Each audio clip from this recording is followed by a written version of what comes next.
Hello नमस्कार प्यारे बच्चों, कैसे हो आप सब? कैसे चल रही है आपकी पढ़ाई? उम्मीद है आप भी बढ़िया होंगे और आपकी पढ़ाई बेहतर चल रही होगी।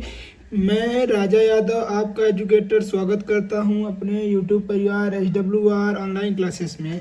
तो प्यारे बच्चों, आज मॉडल पेपर का और कह सकते हैं प्रीवियस ईयर पेपर का पांचवा दिन है। आज आज आपका बायोलॉजी का पोर्शन रहेगा, क्योंकि आज हम देखेंगे कि बायोलॉजी पोर्शन से हमारे एग्जामिनेशन में कितने नंबर का आता है। मतलब कितने नंबर का, 100 नंबर तो आता ही, पता है आपको 70 नंबर का आता है, परंतु कौन कौन से क्वेश्चन हैं जो कई बार रिपीट हुए हैं हम आपको दिखाएंगे और करके बताएंगे और आगे आपको समझाएंगे भी कि आप कौन कौन सा क्वेश्चन कर लें कि आपको एग्जामिनेशन में पूछेगा।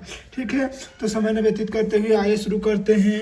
यह 2024 जीव विज्ञान जो कि 348 GM सेट में पूछा गया था, जो हमारे एग्जामिनेशन देखिए नंबर 153 है, जो प्रयागराज का यह सेट है। कौन सा, कहाँ का है? तो प्रयागराज का है।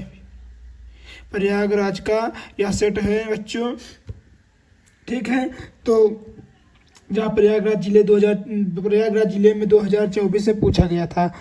तो क्या कह रहा है, आइए करते हैं और समझाते हैं आपको अच्छे तरीके से, हमारे प्यारे बच्चे भी इससे पढ़कर अच्छा से अच्छा नंबर ला सकें। तो प्यारा, जैसे कि आपको पता है, यहाँ 3 घंटे 15 मिनट का रहता है। प्रारंभ में 15 मिनट क्या क्या करने को मिलता है आपको पता ही चल गया होगा। इतने दिन से हम बता रहे हैं कि प्रारंभ में जो 15 मिनट रहता है उससे हम पूरे पेपर का एनालाइज करते हैं, पूरे पेपर को पढ़ते हैं। फिर जो 3 घंटा रहता है उसमें हम पेपर सॉल्व करते हैं। ठीक है, फिर क्या कह रहा है, सभी प्रश्न करना अनिवार्य है। जितने प्रश्न दिए रहेंगे उसको सबका करना अनिवार्य रहेगा। आवश्यकता अनुसार अपने उत्तरों की पुष्टि नामांकित रेखा चित्र द्वारा कीजिए। अगर आप आवश्यकता पड़ती है तो जो रेखा चित्र दिए रहेंगे उससे आपको अपने जो प्रश्न है उसकी पुष्टि करनी पड़ेगी। फिर तीसरा नंबर क्या कह रहा है, प्रत्येक प्रश्न के निर्धारित अंक उसके सम्मुख दिए जाएंगे। मतलब कि उसके सामने जैसे 1 नंबर का 1, 2 है 2, 3 है 3, तो उसके सामने जितने नंबर का रहेगा दिया रहेगा कि यह प्रश्न कितने नंबर का है। तो प्यारे बच्चों, आइए शुरू करते हैं क्वेश्चन 1 नंबर से, जो कि हमारा बहुविकल्पी प्रश्न है। लगभग 5 प्रश्न होंगे या 10 प्रश्न हैं, जो भी होंगे। आइए हम देखते हैं और शुरू करते हैं बहुविकल्पी प्रश्न। ठीक है, आइए देखते हैं। अरे बच्चों, आइए देखते हैं बहुविकल्पी, जो कि हमारा प्रश्न नंबर 1 है। प्रश्न नंबर 1 में क्या कह रहा है कि सही विकल्प चुनकर अपने उत्तर पुस्तिका में लिखिए। मतलब कि हमारा एक क्वेश्चन है, उसके 4 आंसर हैं, 4 क्वेश्चन उसके दिए गए हैं और इस क्वेश्चन का आंसर, चारों आंसर में से कौन सा है आपको उसको लिखना है। अगर आप लिख देते हैं तो आपको कितने नंबर मिल जाएगा? एक प्रश्न के लिए 1 नंबर मिल जाएगा प्यारे बच्चों। ठीक है, तो आइए देखते हैं पहला प्रश्न का क्या कह रहा है। कह रहा है कि भ्रूण पोष की कोशिका होती है अगुणित, 2 गुणित, त्रिगुणित या चौगुणित। तो प्यारे बच्चों, इसको हमने आपके लिए बता दिया है। अगर आप नहीं किए हैं तो प्लीज़ आप इसका आंसर कमेंट कर सकते हैं अगर पता हो तो। अगर नहीं पता है तो भी कमेंट कर दीजिएगा, सर हमें नहीं पता है। तो इस सेट का भी हम मॉडल पेपर का पूरा एनालाइज करवाएंगे। दूसरा नंबर क्या कह रहा है, मधुप यानी मधुमक्खी के नर ड्रोन, जिसको हम ड्रोन बोलते हैं, जिसको हम पुरुष मधुमक्खी बोलते हैं, में क्रोमोसोम की संख्या कितनी होती है? तो जैसे कि आपको पता है क्रोमोसोम की संख्या हम आपको इसको बता दे रहे हैं, 16 होती है। ठीक है, तो इसका आंसर हो जाएगा 16। जो नर होता है उसमें 16 होती है, जो मादा होता है यानी रानी मक्खी होती है उसमें 32 क्या पाए जाते हैं, क्रोमोसोमों की संख्या पाई जाती है। तो हमने आपको तो एक बता दिया है, तो और बाकी जो हम बताएंगे उसको आप करने की कोशिश करिएगा। आइए देखते हैं ग नंबर। तो आइए देखते हैं प्यारे बच्चों, ग नंबर क्वेश्चन क्या कह रहा है, विषाणु का आनुवंशिक पदार्थ है क्या? DNA एवं RNA, केवल RNA, केवल DNA, इनमें से कोई नहीं। अगर आपको क्वेश्चन का आंसर पता हो तो प्लीज़ बच्चों आप इसे क्वेश्चन को कमेंट में बता दीजिएगा। इस क्वेश्चन को अगर नहीं पता है तब भी आप कमेंट कर दीजिएगा, हम सारा सेट का एनालाइज जरूर से जरूर कराएंगे। घ नंबर में क्या कह रहा है, जन्मजात उपापचयी त्रुटि है क्या? किसमें? फिनाइल कीटोनुरिया में, या तो वर्धनता जो होती है उसमें, या हीमोफीलिया रोग में, या आरक्ता अराजकता में, अराजकता में किसमें होता है क्या? जन्मजात उपापचयी त्रुटि। तो अगर आपको पता है तो प्लीज कमेंट जरूर करें। आइए देखते हैं प्यारे बच्चों दूसरा प्रश्न नंबर जो है अति लघुत्तरी है। आइए देखते हैं वहाँ उसको देखते हैं हम, जो कि हमारा 1-1 नंबर का ये भी है। आइए देखते हैं प्यारे बच्चे दूसरा नंबर क्वेश्चन जो कि हमारा अति लघुत्तरी है। यह 1 नंबर का एक प्रश्न रहेगा। कह रहा है फाइलेरिया रोग के रोगजनक एवं जंतु वैज्ञानिक के नाम बताइए। ये नहीं कह सकते हैं कि जो फाइलेरिया रोग है इसका रोगजनक मतलब कारक कौन सा है कि जिस कारण से फाइलेरिया रोग होता है, और इसके जंतु वैज्ञानिक नाम बताइए। ठीक है, वैज्ञानिक का नाम बताइए। कौन से जो फाइलेरिया नामक रोग की खोज किया था उस वैज्ञानिक का नाम बताइए। ख नंबर में कह रहा है डीएनए एवं आरएनए में कोई अंतर बताइए। तो डीएनए जैसे कि आपको पता है डबल हेलिक्स होता है, और जो आरएनए होता है वो सिंगल हेलिक्स होता है। बस हो गया, आपको 1 नंबर मिल गया ना। देखिए इतना ईजी था प्यारे बच्चों। ग नंबर क्या कह रहा है? किन्हीं 2 जैव विविधता तप्त स्थल के नाम लिखिए। तो जैसे कि आपको पता है हॉट स्पॉट एरिया जो तप्त स्थल है उसी का नाम बताना है। किन्हीं 2 तो आप आसानी से बता ले जाएंगे कि किन्हीं 2 जैव विविधता तप्त स्थल के नाम।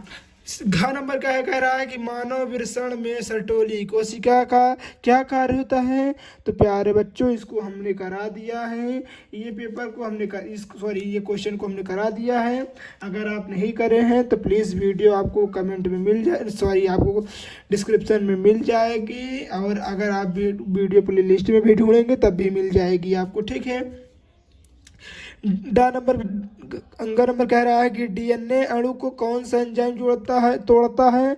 तो जैसे कि आपको पता है कि डीएनए एंजाइम को लाइगेज नामक एंजाइम तोड़ता है, और कौन सा जोड़ता है ये भी आता है। तो प्यारे बच्चों इसको भी हम बता देंगे आपको, बस आप कमेंट कर दीजिएगा। ठीक है, आइए देखते हैं तीसरा नंबर प्रश्न क्या कह रहा है।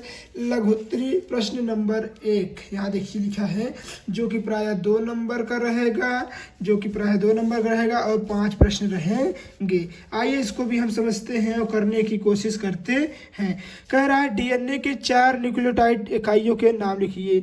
जैसे कि आपको पता है या नहीं पता है तब भी बता दें। एक होता है ए, फिर होता है टी, फिर होता है जी, सी यानी एडेनोसिन, थायमिन, ग्वानिन, साइटोसिन, यही होता है ना। ठीक है प्यारे बच्चों, यही होता है 4 इकाई, यही होता है न्यूक्लियोटाइड की इकाइयों की नाम होता है। घ नंबर में क्या कह रहा है? खाद्य श्रृंखला का सचित्र वर्णन कीजिए। जैसे कि कोई चूहा है, चूहा को खाया बाज।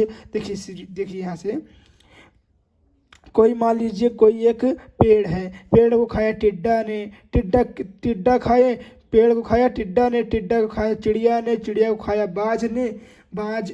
ऐसे आप लिख सकते हैं। ठीक है, पेड़ फिर टिड्डा फिर चिड़िया फिर बाज, ये हमारे पास क्या होगी? एक प्रकार की खाद्य श्रृंखला हो गई। इससे यही होता है प्यारे बच्चों। बस इतना बना देंगे आपको 2 नंबर मिल जाएगा। ठीक है, देखिए इतना अच्छा क्वेश्चन है। क्या कह रहा है? घ नंबर में कह रहा है आणविक जीव विज्ञान के मूल सिद्धांत से आप क्या समझते हैं। तो अगर आपको क्वेश्चन आ रहा है तो बता दीजिएगा, कमेंट में नहीं आ रहा तब भी बता दीजिएगा। मच्छरों से होने वाले किसी एक रोगजनक का नाम लिखिए तथा उसके रोकथाम का नाम। जैसे कि आपको पता है एनाफिलीज मच्छर के काटने से हमें डेंगू हो जाता है, और उसके रोकथाम को उपचार करने के लिए बता देना है। बस हो गया, हमको मिल गया 2 नंबर। ठीक है प्यारे बच्चों, देखिए कितना आसान क्वेश्चन दिया गया है। देखिए ढ नंबर में क्या कह रहा है? अंग नंबर में जैव सूचना विज्ञान क्या है। जैव सूचना विज्ञान क्या है? अगर आपको नहीं पता है तो प्लीज हम आपको बताने की कोशिश करेंगे पर आपके कमेंट पर। आइए देखते हैं क्वेश्चन नंबर 4। अति लघुत्तरी प्रश्न नंबर 2 है, जो कि क्वेश्चन नंबर 4 है। यह 3 नंबर का एक प्रश्न रहेगा प्यारे बच्चों, जो कि आपके एग्जामिनेशन में बहुत अच्छे तरीके से पूछा जाएगा। क्या कह रहा है? परागण में जंतुओं की भूमिका का वर्णन कीजिए। जो परागण होता है उसमें कौन कौन से जंतु भूमिका निभाते हैं। जैसे हो गया तितली हो गई, मधुमक्खी हो गई। तो एक फूल बैठते हैं, वही दूसरे फूल बैठते हैं, जो उनके पैर होते हैं या पंख होते हैं उसमें चिपक जाता है परागकण, दूसरे पुष्प पे जाके गिर जाता है, वहीं से परागण हो जाता है। तो ये इसमें जंतुओं की भूमिका निभाना, बस इतना लिख दीजिएगा, आपको 3 नंबर मिल जाएगा। फिर क्या कह रहा है? द्विबीजपत्री भ्रूण का स्वच्छ नामांकित चित्र बनाइए। तो हमने कुछ इस प्रकार एक चित्र बनाया था प्यारे बच्चों, कुछ इस प्रकार। तो आप इसे ही बना लीजिए, क्योंकि यही है तो द्विबीजपत्री भ्रूण का चित्र, ठीक है। फिर क्या कह रहा है, अपूर्ण प्रभाविता क्या है, उदाहरण लिखिए। तो हमने बताया था कि ऐसे ऐसे मतलब प्रभाविता मतलब कि ऐसे कारक जो एक समान ना हो, मतलब दोनों के लक्षण एक समान, मतलब एक समान, जैसे कि गाय हो गई, लाल गाय हो गई का, जैसे सफ़ेद गाय हो गई और लाल बैल हो गया, तो जब इनका संलयन होगा तो चितकबरी गाय पैदा होगी। तो उसी प्रकार ये क्या हो गया, अपूर्ण प्रभाविता हो गया ना। तो आप इसी को लिख दीजिएगा और आपको मिल जाएगा पूरे 3 नंबर। जैव उर्वरक से मृदा की उर्वरता को बढ़ाता है कैसे, तो आपको इसको भी लिखना है। तो आप लिख दीजिएगा, नहीं बहुत आसान क्वेश्चन बच्चों है ये, आप आसानी से इसे लिख सकते हैं, ठीक है। आइए देखते हैं क्वेश्चन नंबर 5। क्वेश्चन नंबर 5 में कह रहा है हार्डी बेनबर्ग सिद्धांत पर टिप्पणी लिखिए, जो कि 3 नंबर का रहेगा। तो प्यारे बच्चों आप 4 से 5 लाइन लिख दीजिएगा इनके बारे में, जो कि एक वैज्ञानिक थे, उनके बारे में लिख दीजिएगा और आपको मिल जाएगा पूरे 3 में से 3 नंबर। फिर क्या कह रहा है, विपुंसन की व्याख्या कीजिए। विपुंसन क्या होता है, तो फूलों में परागकण को चुनकर बाहर निकालने की क्रिया को ही विपुंसन कहते हैं। ये हो गया हमारा विपुंसन, जो कि 3 नंबर का था। फिर सहलग्नता पर टिप्पणी लिखिए, तो आप इसको भी लिख दीजिएगा। स्त्री के अंडाशय के आरेख का चित्र का नामांकित चित्र बनाइए, तो इसको हमने करवा दिया है चित्र वाले वीडियो में, नहीं तो आप सर्च कर लीजिएगा स्ट्रक्चर नहीं, सर्च कर लीजिएगा कि मादा जनन तंत्र का structure by Raja Yadav sir या बाई SWR ऑनलाइन क्लासेस, आपको आ जाएगा, आप कर लीजिएगा, ठीक है प्यारे बच्चों। अब आइए देखते हैं क्वेश्चन नंबर 6, जो कि बहुत ही महत्वपूर्ण प्रश्न है, जो कि प्रायः 3 नंबर का हमारे एग्जामिनेशन में पूछा जाता है। कह रहा है बायोगैस के उत्पादन में सूक्ष्म जीवों की भूमिका निभाइए। तो जो सूक्ष्म जीव होते हैं, कीड़े मकोड़े होते हैं, उनकी क्या भूमिका रहती है बायोगैस उत्पादन करने में, या बायोगैस को कह सकते हैं कि उत्पादन करने में। आप देखिए प्यारे बच्चों, DNA फिंगरप्रिंटिंग की व्याख्या करते हुए आप इसको बताइए। तो प्यारे बच्चों हमने इसको करा दिया है, इसको भी DNA फिंगरप्रिंटिंग क्या होती है इसे भी करा दिया है। आपको कमेंट में बताना है कि अगर सर इसे भी फिर से बता दीजिए, तो हम आपको फिर से बता देंगे। ग नंबर में क्या कह रहा है, आदि मानव जिसको हम ऑस्ट्रेलियोपैथिसिन कहते हैं पर टिप्पणी लिखना है। आदि मानव पर टिप्पणी लिखना है। उम्मीद है प्यारे बच्चों आप बहुत आसानी से आदि मानव पर टिप्पणी लिख देंगे। 4 से 5 लाइन आपको मिल जाएगा पूरे 3 नंबर। सहोपकारिता क्या होती है, पहले अगर आप इसको लिखेंगे तो 1 नंबर मिलेगा, फिर उदाहरण देंगे तो आपको कितना मिलेगा, 2 नंबर मिलेगा। टोटल हमारा हो गया 3 नंबर, ठीक है प्यारे बच्चों। तो उम्मीद है आप इतना सब कर लेंगे। अगर नहीं कर पा रहे हैं तो आपके लिए ही कमेंट खुला है, आप कमेंट अवश्य कर दीजिएगा। आपके साथ राजा यादव सर हैं तब तक कोई डरने की बात नहीं है। आइए देखते हैं क्वेश्चन नंबर 7। क्वेश्चन नंबर 7 में कह रहा है विस्तृत उत्तरी प्रश्न नहीं लिख सकते हैं कि लॉन्ग आंसर टाइप क्वेश्चन, जो कि प्रायः हमारा 5 नंबर का रहेगा। कितने नंबर का रहेगा, 5 नंबर का रहेगा। आइए देखते हैं लॉन्ग आंसर क्या होते हैं, लॉन्ग क्वेश्चन क्या होते हैं। कह रहा है कि रासायनिक उर्वरक और कीटनाशकों के प्रयोग को काम करने में सूक्ष्म जीवों के उपयोग का विस्तृत विवरण दीजिए। तो जो रासायनिक उर्वरक होता है और कीटनाशक होता है जो उसका हम उपयोग करते हैं, तो उसका उपयोग कम करने के लिए जो सूक्ष्म जीव होते हैं उसका किस प्रकार हम उपयोग करें कि हमारे खेतों में रासायनिक उर्वरक जैसे खाद हो गया, डाया हो गया, जिंक हो गया, ये सब का उपयोग ना हो पाए और किसका उपयोग हो जाए, सूक्ष्म जीवों को हो जाए। तो सूक्ष्म जीवों का उपयोग करके खेती करें, तो इसका विवरण देना यानी इस पे संक्षिप्त टिप्पणी आपको लिखना है। तो ठीक है प्यारे बच्चों, अगर इसको कर लेते तो ठीक है, नहीं तो इसमें भी देखिए अथवा में प्रश्न दिया रहेगा। आपके पास बहुत ज़्यादा चांस है इसमें अच्छा से अच्छा नंबर लाने के। पता है प्यारे बच्चों, जब हम 12th में थे तो हमारा बायोलॉजी में आया था 100 आउट ऑफ 100 तो नहीं कह सकते, 98 शायद आया था, 95 ऐसे कुछ आया था, नहीं 98 भी आया था। तो इतना नंबर हमारा आया था, ठीक है प्यारे बच्चों। हमने भी ऐसे ही बहुत अच्छे से बायोलॉजी पढ़ा था, हम भी मैथ के छात्र थे, परंतु 11 के में मैथ के छात्र थे, मैथ बहुत अच्छी थी, परंतु हमारा निर्णय कुछ और था, इसीलिए हम 12 में बायोलॉजी करवा लिए। उसके बाद तब मेहनत किए और अच्छा से अच्छा नंबर लाए बायोलॉजी में, ठीक है। फिर क्या कह रहा था, प्रश्न क्या कह रहा, मानव कल्याण में जैव प्रौद्योगिकी योगदान का संक्षेप में उल्लेख कीजिए।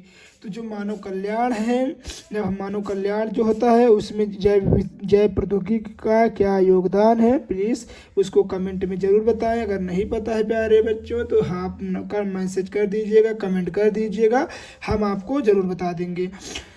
अब आइए देखते हैं 8वां नंबर प्रश्न क्या कह रहा है कि मानव जीनोम परियोजना या मानव जीनोम की प्रमुख विशेषताओं का वर्णन कीजिए।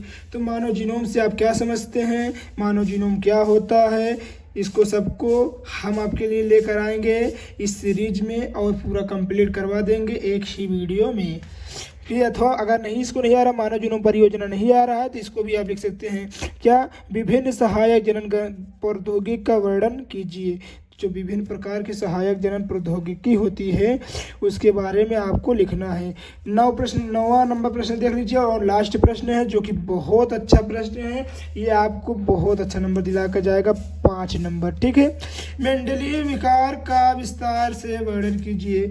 जो मेंडल जी के विकार यानी मेंडल जी के द्वारा गलतियां हुई थी, मेंडल जी द्वारा विकार हुए थे, जैसे उन्होंने मैथ का प्रयोग कर लिया था बायोलॉजी में, उन्होंने बायोलॉजी में मैथ का प्रयोग तो किया ही था, उन्होंने बहुत सारी गलतियां की, तो उन्हीं की गलतियों के बारे में लिखना है।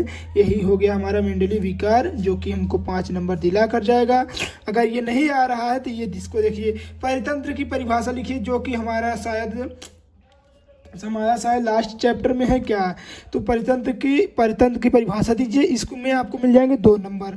फिर क्या करा, इनमें जैव एवं अजैव घटकों का चित्र सहित वर्णन कीजिए।